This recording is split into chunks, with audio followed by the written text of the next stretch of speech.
We're going to be going over some things that pros do consistently that you most likely are not doing.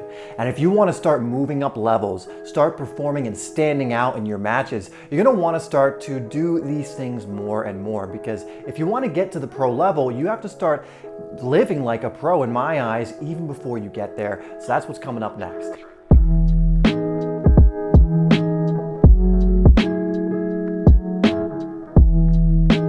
Hi there everyone, my name is Dave and this is Simplysoccer if you're new to the channel, where we're creating videos every single week to help you improve your game and stand out on the pitch.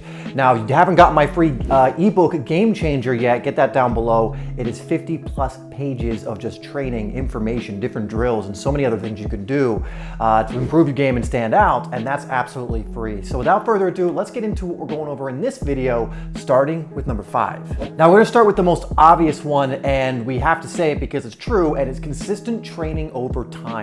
Look, a lot of players believe that if they just train a lot all at once, they're gonna get there, but it's really years and years of putting in the consistent good practices, putting in the training that allows players at the higher levels, whether it's semi-pro, collegiate, or even to the pro levels, to be able to operate at those levels. You need that consistency over time. There is really no shortcut. You can't just pick up the sport, expect to become a high-level player within a year or something like that. You know, you need the years of consistency in doing the fundamentals, of being in a competitive environment, of doing all of these things over time. Especially if you're young and you're watching this and one of your goals in the future is to play at a pro level, or to play maybe in college. Maybe you want to get a scholarship and get a free ride to a college. Well, you know, if you want to start creating goals like that, you need to start consistently training now, getting plenty of touches on the ball, finding the effective drills that you can do over and over again, because it's that consistent training over time that's really going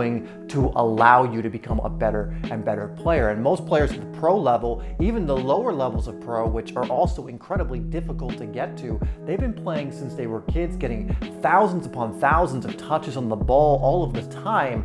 And that's really what it takes to get the skill set that is needed to get to the pro game. So obviously, this is something that pros do. I know it's an obvious one, but it's one we have to mention because it's just true. It is what is. So make sure you are consistently training. If you haven't been consistently training, I'm just going to say right now, you're not really ever going to get to any higher level in football if you don't start doing that and maintain that over time. In fact, before we move on, put in the comments, I am consistently training, and we'll move on to number 4. Now, number 4 is rest and recovery.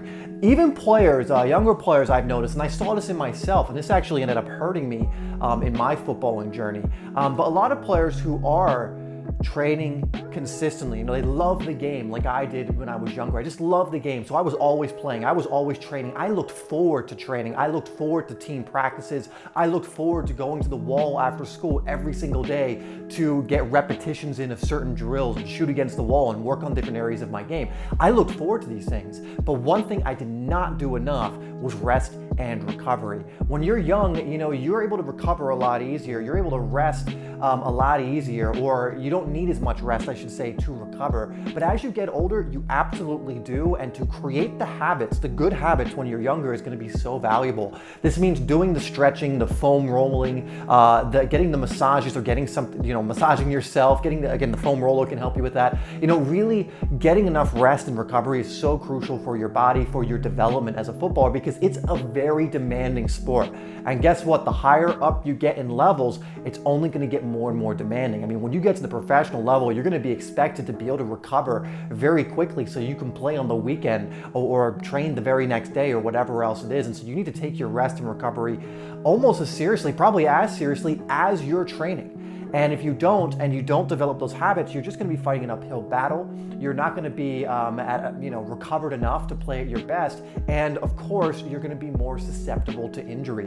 So rest and recovery is something you really need to do your research in, and you really need to apply and make sure you're getting right, because it is crucial. Again, this is one of the mistakes I made when I was younger. I didn't take care of my body enough. And that's one of the things, was I didn't rest, I didn't recover, I didn't do the good practices that would have allowed my body to heal up faster and develop develop those habits that would have helped me over time. If you're enjoying this video so far, make sure you hit that like button and we'll get into number 3. Number 3 is huge, and I think this is one of the things that really separates those who make it versus those who don't. And I'm even gonna give you a real life example of someone in this one, and it's just they believe in themselves and they keep believing in themselves. Even if their belief wavers, they keep that belief in themselves. And I noticed someone who I think plays for Rangers. I was watching Rising Ballers, and he plays for Rangers now.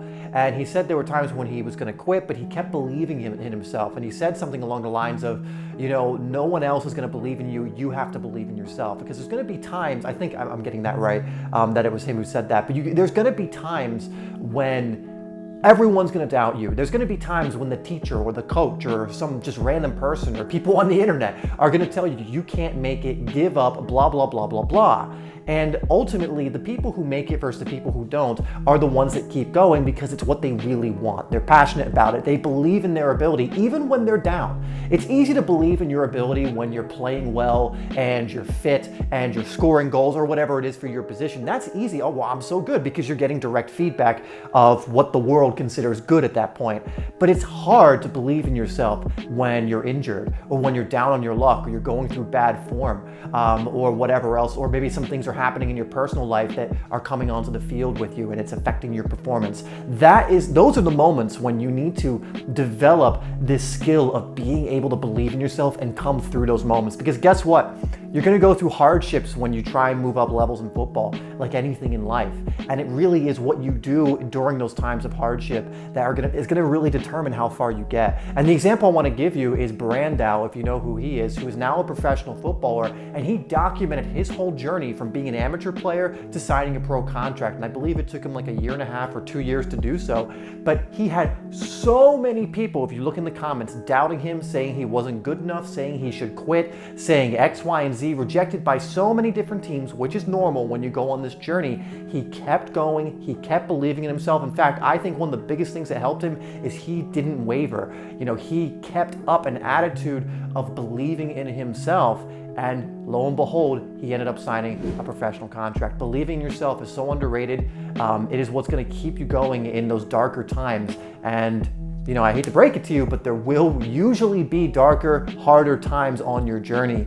And those are the moments when you need to keep faith in yourself and have faith in your vision of becoming a better player, getting to the pro level, whatever else it is. Number 2 thing that pros do consistently that you're probably not doing and probably should consider doing is analyzing your games often. You know, you really need to be looking to grow all the time. Pros very rarely rest on their laurels. They're analyzing their games. They're looking at game footage. They're looking at how they can improve based on previous performances. And even the more nuanced things, the little things. And if you're doing this as well, you may not be able to film your matches, but even journal about it. Think back to your game and go, okay, what am I struggling at? And what do I need to improve based on my performances that are gonna help me be a better player? This is something that pros do all the time. They review tape, they review footage. Now again, especially at the top level, pros have teams. Pro teams have like an actual, division of their club where they have people who analyze the matches and they'll show them the footage to the players and everything else. Now, I'm not saying you're not probably going to be able to do that, but you can still do the best you can with what you have. If you can record your games, that's amazing. Review it, see what you can work on. You can even hire someone who can professionally analyze it, whatever else, or think back to your games. Ask your coach, like, what can I work on? But really analyze how you're performing and how you can improve upon those performances, what mistakes you're making, what's working, really, because when you bring that into your awareness, it's only going to allow you to train to play better. It's only going to make you more aware of what you could do more of, what you need to do less of. There's so much information that just comes from analyzing your matches. And number 1, and this is probably, these are all big, but this is one of the biggest, and it's committing to the lifestyle. Like I mentioned earlier, you have to live essentially like a pro before you're even a pro. That transition needs to be pretty fluid. You need to be eating like a pro. You need to be, again, resting and recovering like a pro, analyzing your footage, training like a pro as best you can. You need to be doing all of these different things that a pro would be doing to the best of your ability before you're even there. And that means committing to the lifestyle.